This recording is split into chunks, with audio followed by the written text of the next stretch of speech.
नमस्ते जी, नमस्ते। मैं शुरू से स्वागत करता हूं आपका रोविंग फैमिली के एक नए ब्लॉग में। लाइफ में पहली बार हम लोग मैसूरू आए हैं। मैसूरू में हम लोगों ने एक एयरबीएनबी स्टे बुक किया था, तो इस ब्लॉग में यहाँ का खान पान, घूमना फिरना, स्टे, ये सब शेयर किया जाएगा। तो चलिए जी, एक नए ब्लॉग की शुरुआत करते हैं। Let us start.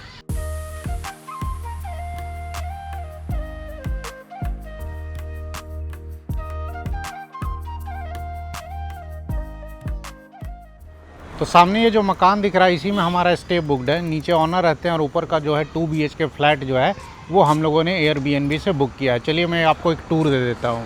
नीचे ही पार्किंग अवेलेबल है, तो गाड़ी यहीं पे लग गई। और इधर सामने में एक पार्क है जहाँ बच्चे जो है क्रिकेट खेल रहे हैं। साफ सुथरी इधर गली है, देख लीजिए। पॉश इलाका है ये कोई। अब कौन सा इलाका है मैं गूगल मैप में देख करके नाम डाल दूंगा। फ्लैट में एंट्री के लिए अलग से गेट है। ये ऑनर को डिस्टर्ब नहीं करना है।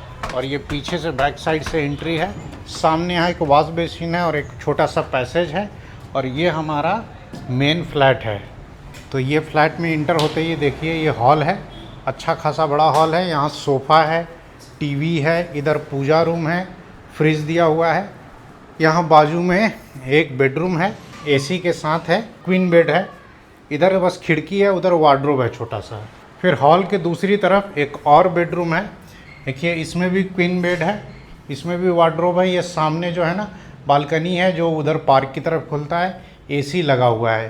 फिर हॉल से ही अटैच्ड एक किचन है और किचन भी अच्छा खासा स्पेशियस है। वीना तो कह रही है कि इसी में कुछ कुछ खाना वाना बनाया जाए। क्या लगी है? यहाँ पे तो टोस्टर भी है। और टोस्टर भी है। और वो क्या है? इलेक्ट्रिक केटल भी है। गैस स्टोव है, 5 लीटर का पानी मिला है, RO वाटर। और देखिए खाना बनाने के लिए जो जो चाहिए ना सारे बर्तन भी अवेलेबल है। और ऊपर ग्लास वगैरह और कप वगैरह सब दिए हुए हैं। यहाँ पर लवी भी बता रही है क्या क्या है। लवी कॉफी भी है, टी बैग्स है। और इसमें क्या है? इसमें है ये नमक है और उसमें चीनी। हाँ, तो बेसिक सारा आइटम दिया हुआ है जिससे आप चाय कॉफ़ी बना सकते हैं। काली मिर्च का पैकेट भी है। और ये देखिए वॉशरूम है। वॉशरूम भी जो है ना काफ़ी बड़ा है और टॉवेल वगैरह एकदम होटल्स की तरह सब रखा हुआ है। और साबुन वगैरह भी सब दिया हुआ रहता है। और जैसा कि मैंने बताया ये स्टे हमने एयरबीएनबी से बुक किया है। और एयरबीएनबी पर हमने इसका पे किया है जी 3000 रुपीज़ फॉर 1 नाइट। अभी शाम के 5 बजे हम लोग आए हैं। कल सुबह तक यहीं पर रहना है और यहीं इसी को बेस बना करके अब मैसूर में इधर उधर तफरी मारेंगे। बाकी वीना को मूड करेगा तो यहाँ थोड़ा बहुत कुकिंग भी कर लेगी। रवीना जाके फटाफट दूध और चाय पत्ती वगैरह लेकर आ गए थी और अभी चाय बनाने के लिए लगा दिया मेरे को। तो जी चाय वाय अपनी हो गई और शाम का बज गए हैं 6 और अब निकल रहे हैं अपन मैसूर दर्शन पे।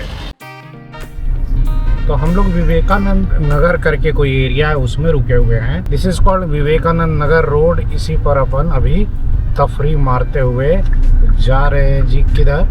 अमृता गोभी सेंटर।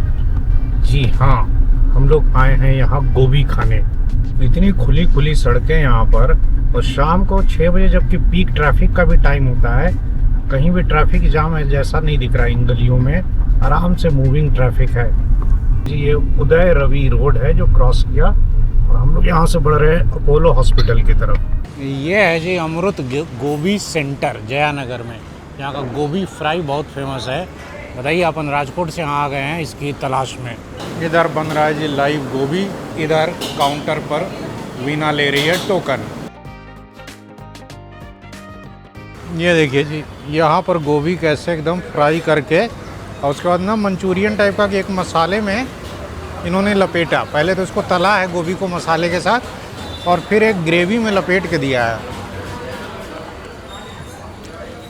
भाई साहब क्या क्रिस्पी है अंदर से। और ऊपर से जो चटनी है ना वो एकदम मसालेदार है, बहुत ज़्यादा तीखी नहीं है। जो लोग चिकन चिली नहीं खाते ना उनके लिए अच्छा सब्स्टिट्यूट है। अगर आपने चिकन चिली खाया है कभी तो आप कोरिलेट कर पा रहे होंगे। कुछ कुछ उसी तरह का टेस्ट है, वो भी गोभी में। क्रिस्पीनेस तो गजब है। बहुत ज़्यादा क्रिस्पी है और बहुत टेस्टी है। तीखे के लिए चटनी अलग से मिली है। मूड करे तो अलग से चटनी डाल लो। ये तीखा बना दिया चटनी इसको और बिना चटनी के ही अच्छी है।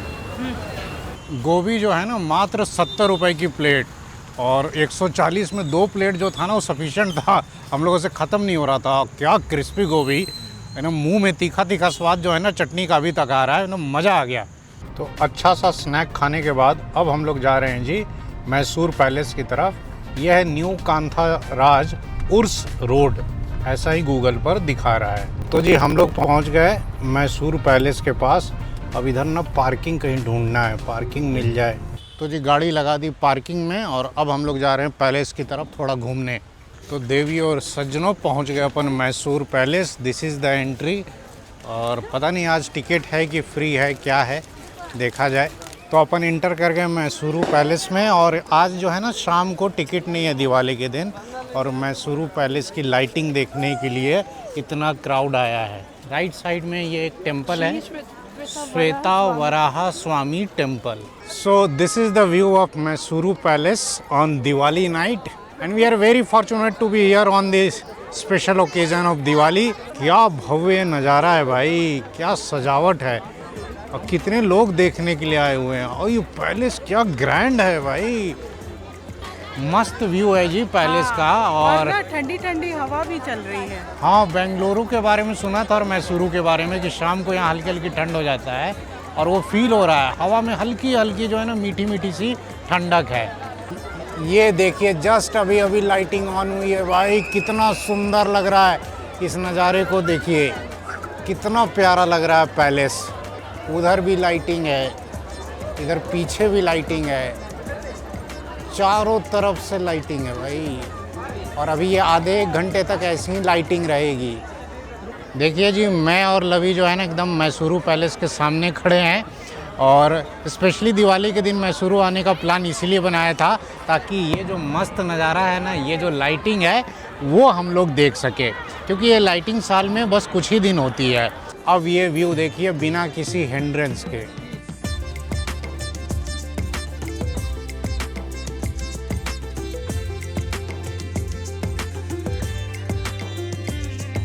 लवी का तो कैमरा जो है ना बंद ही नहीं हो रहा है, एकदम बावली सी हो गई है, खूब फोटो ले रही है।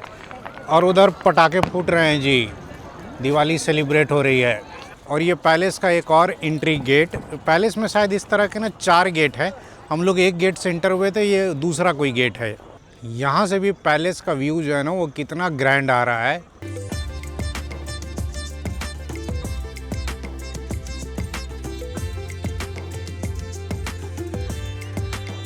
क्राउड इतना ज़्यादा है ना कि इसमें बच्चों का हाथ पकड़ के चलना पड़ रहा है कि पता चले कुंभ का मेला हो गया, बच्चे बिछड़ गए मेले में। इधर आओ, इधर आओ, किधर है बाहर निकलने का रास्ता? यहाँ से निकल जाते हैं ना बाहर।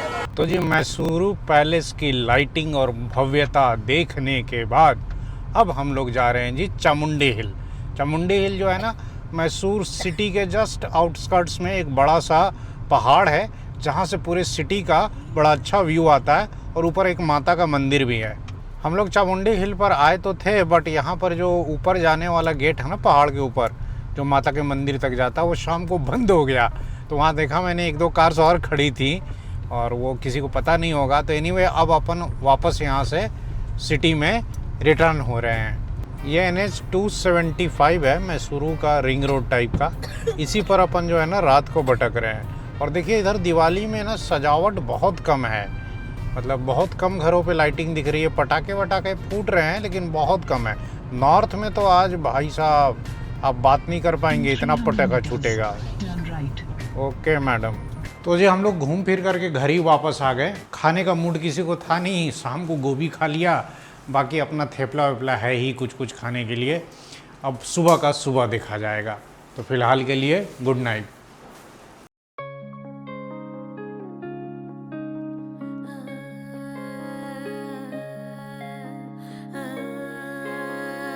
Good morning. Good morning.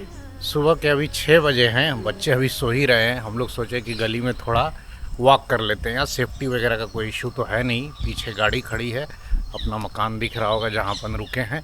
यहाँ राइट साइड में पार्क है, चिड़ियों की चहचहाहट की आवाज़ सुनाई दे रही है। सुबह में ना रात से तो ज़्यादा ही ठंडक है, टेम्परेचर आई थिंक 25 या 24 के आसपास होगा। इधर लेन का विड्थ देखो ना, लेन का अच्छा खासा विड्थ है।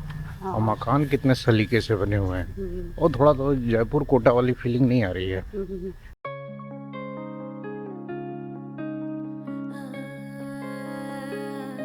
हम लोग कल शाम से मैसूरू में हैं और हम लोग को इतना देख के यहाँ अच्छा लग रहा है, खाली खाली शांत शांत शहर कितना ग्रीन है और मतलब शांत है, और पहले से इसके बारे में बहुत पॉजिटिव रिव्यूज सुन चुके थे। तो वीना तो अब कह रही है ना कि बीच में लाइफ में मौका मिले तो 1-2 साल के लिए मैसूरू भी आ जाइए। भी रह लेंगे। लाइफ का क्या है, जितना हो सके मैक्सिमम सिटीज में अच्छी अच्छी जगहों पर घूमते हुए बीत जाए, इससे बढ़िया क्या होगा। एक खूंटे से क्या बंधना। हाँ वही तो। बाकी सब तो क्या है ना कि सब मोह माया है, जितना धन है जितनी प्रॉपर्टी है सब यहीं छूट जाना है। आए थे खाली हाथ और खाली हाथ ही जाना है, तो कम से कम जिंदगी जो है वो तो अपने हिसाब से अच्छे से जी लें। सुबह के 7:30 बजे हैं, मैं तो नहा धो के मस्त रेडी हो गया और निकल रहा हूँ ब्रेकफास्ट की तलाश में। अब इतना टाइम तो नहीं है कि किसी फेमस जॉइंट पे जाएं, आसपास में 1-2 टिफ़िन सेंटर दिख रहे हैं, तो वहीं से जाकर के कुछ पैक करवा कर ले आऊँगा। और ये है जी श्री रामपुरा मेन रोड, जहाँ अपन रुके हैं वहाँ से हार्डली 100 मीटर है। टल नमन्ने थिंडी एक मिल गया, ट्रेडिशनल होम टेस्ट, यहीं पर कुछ पैक करा लिया जाएगा। ये दुकान तो बंद निकली, अब लग रहा है गाड़ी निकाल कर ही कहीं जाना पड़ेगा। सुबह सुबह जब पहली बार क्रेटा स्टार्ट करके निकलो ना भाई साहब, तो डीजल इंजन की आवाज़ एकदम आती है जीप की तरह या ट्रैक्टर की तरह, गड़ गड़ गड़ गड़ गड़ गड़ करके। ये कोई गोकुल कैफे में ढूंढ के आया हूँ, घर से 1-1.5 किलोमीटर दूर। ये चालू कंडीशन में मिला। हाँ सीरा भी दे दो 1 प्लेट। हाँ यहाँ प्लेन डोसा, उपमा और एक केसरी बात था। केसरी बात जो था वो आई थिंक सीरा ही था। वो सब पैक करा लिया, अब घर जा कर के खाएंगे। अच्छी बात यह है कि यहाँ पर लोग, मैसूरू में हम लोग जहाँ भी बात किया ना, हिंदी लगभग सब लोग बोल ले रहे हैं, हिंदी इंग्लिश मिक्स करके। तो ऐसा लैंग्वेज वाला कोई प्रॉब्लम मुझे तो यहाँ फील नहीं हो रहा है। सब हिंदी समझ रहे हैं और बोल भी रहे हैं, दुकानदार तो एटलीस्ट सारे बोल रहे हैं। तो जी देखिए ढेर सारा नाश्ता जो है ना मैं ले आया, और क्या है ना कि हमारे एक यूट्यूब फैमिली मेम्बर भी हम लोगों से मिलने आए थे, यहीं पर आ गए थे, बुला लिया था। वो भी कुछ ले आए हैं, इडली वगैरह, और ये सब तो मैं लेकर आया। और देखिए जी मैसूर पाक, ये अपन मिस कर रहे थे, ये भूल गए थे लेना खाना। मैसूर पाक क्या टेस्ट, अभी मैंने खाया इसको, लाजवाब। डोसा थोड़ा ठंडा हो गया है। ये उपमा लेकर आया था, और ये है जी केसरी बात कहते हैं, बेसिकली ये शीरा है। ये देखिए ढेर सारा सांबर और इडली ये लेकर आए थे, और ये है जी चटनी, प्योर साउथ इंडियन मील। तो ये एक बढ़िया से ब्रेकफास्ट के बाद हम लोगों ने घर में ही अपनी चाय कॉफ़ी बना ली। बढ़िया स्टे रहा यहाँ पे, मतलब मज़ा आ गया, खाना पीना, रात को घूमना फिरना। बाबू की भी तबीयत धीरे धीरे थोड़ी सुधर रही है। तो जी निकलने से पहले जितने भी बर्तन हम लोगों ने यूज़ किए थे, देखिए सब सलीके से धो करके रख दिया है। एयरबीएनबी में जब भी स्टे करें ना, तो इस बात का पूरा ख्याल रखें कि आप अपनी तरफ से थोड़ी बहुत साफ़ सफाई करके जाएं। तो जी अब हम लोग इस एयरबीएनबी स्टे से निकल रहे हैं, और जाने से पहले जो है ना, जैसा मिला था वैसा लगभग अरेंज कर दिया सारा सामान। साफ़ सफाई का हमने पूरा ख्याल रखा था, जो थोड़ा वो टेबल गंदा हुआ था वो भी हमने पोंछ दिया। तो जी मैसूर में हमारा स्टे जो था वो 1 नाइट का ही था। अब हम लोग यहाँ से आगे के लिए निकल रहे हैं। हमें पता है कि हमने मैसूर कुछ खास घूमा नहीं है। हमें मेन जो है ना मैसूर पैलेस देखना था, वो रात की लाइटिंग देखनी थी दिवाली की, जो हमने देख लिया। बाकी यहाँ का लोकल फूड थोड़ा बहुत खाया पिया, अच्छा लगा। ओवरऑल जो एयरबीएनबी का स्टे था ना, ये बड़ा अच्छा था। मैसूर विजिट करने पर मज़ा बहुत आया। यहाँ की सिटी बहुत अच्छी लगी हम लोगों को। वीना को तो ये सिटी ही जो है ना बहुत प्यारी लगी। और ऐसा है कि हम लोग मैसूर जो है ना फिर आएंगे, 2-3 साल के बाद फिर आएंगे, और 1-2 दिन का स्टे लेकर के मैसूर में ही रह के मैसूर एक्सप्लोर करेंगे। समय आ गया अब यहाँ से आगे बढ़ने का। नेक्स्ट डेस्टिनेशन जो है हमारा कुर्ग है, मडिकेरी। अब वहाँ की रोड ट्रिप जो है ना वो अब आपको अगले ब्लॉग में दिखाएंगे। फिलहाल इस ब्लॉग को यहीं एंड करते हैं, तो फिर जल्द मिलेंगे अगले ब्लॉग में। तब तक आप अपना ख्याल रखें। नमस्कार। नमस्कार।